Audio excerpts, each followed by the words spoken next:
Eu sou Egmar, do primeiro Florestas A, e eu e a Maria Eduarda Alves, nós escolhemos um tema que comenta sobre os 500 anos do inquérito de Lutero.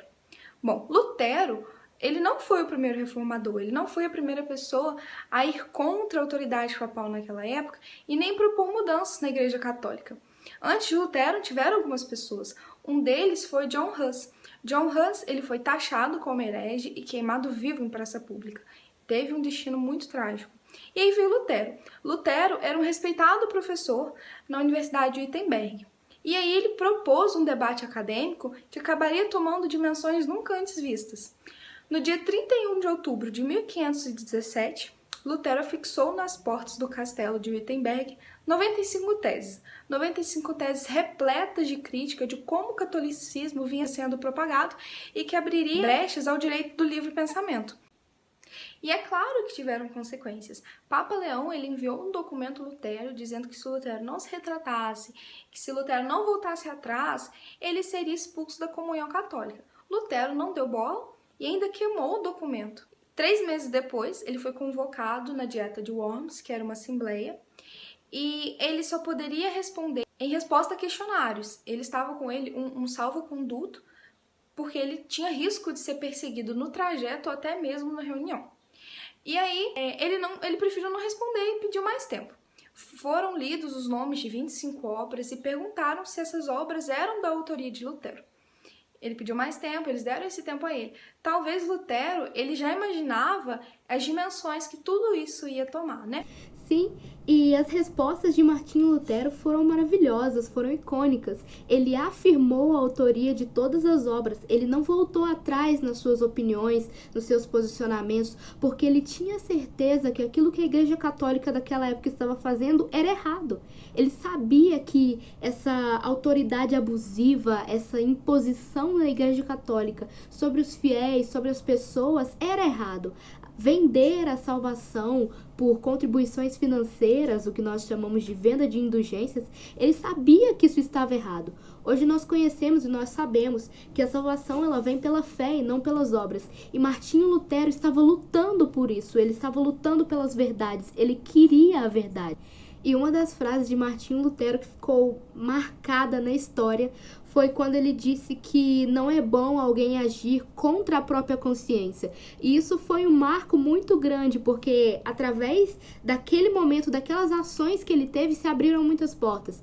A Reforma Protestante, ela aconteceu na mesma época do Renascimento, foi contemporânea ao Renascimento. Então, não era só esses posicionamentos contra as atitudes da Igreja Católica, mas a sociedade de uma forma geral estava se voltando mais para o pensamento do homem, para a razão, e Martinho Lutero dizer que não é bom lutar contra a própria consciência foi algo que se encaixou de uma forma tão perfeita naquele contexto que fez com que a reforma estourasse, sabe? Era como se tivesse várias pessoas que não concordavam com as imposições da Igreja Católica, mas precisava de um corajoso que realmente conseguisse o espaço, porque Martinho Lutero ele não foi o primeiro reformador, mas foi a partir dele que as portas começaram a realmente se abrir.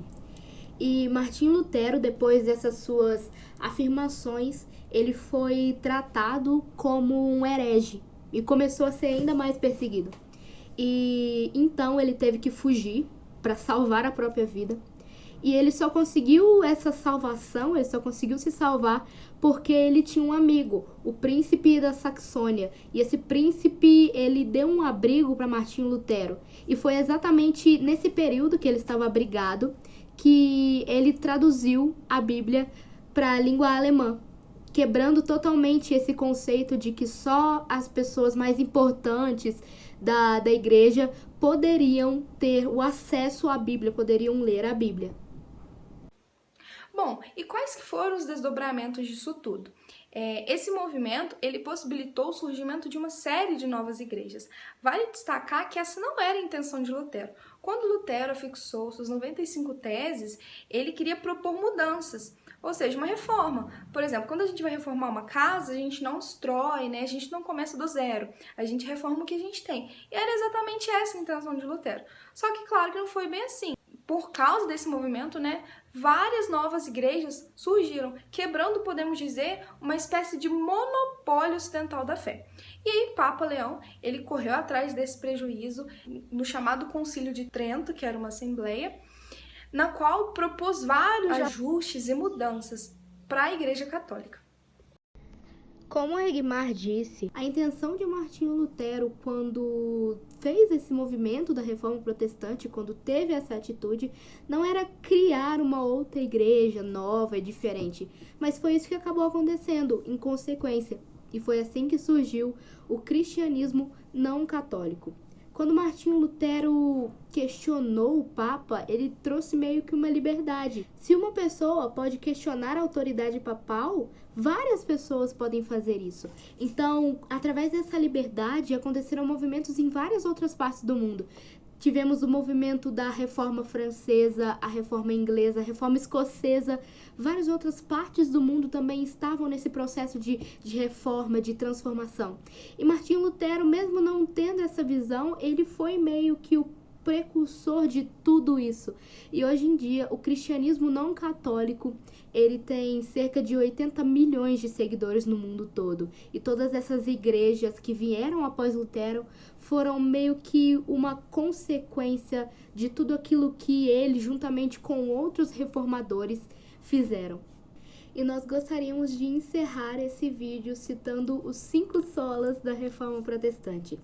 Sola Gratia, Sola Fide, Solus Christo, Sola Scriptura, Soli Deo Gloria.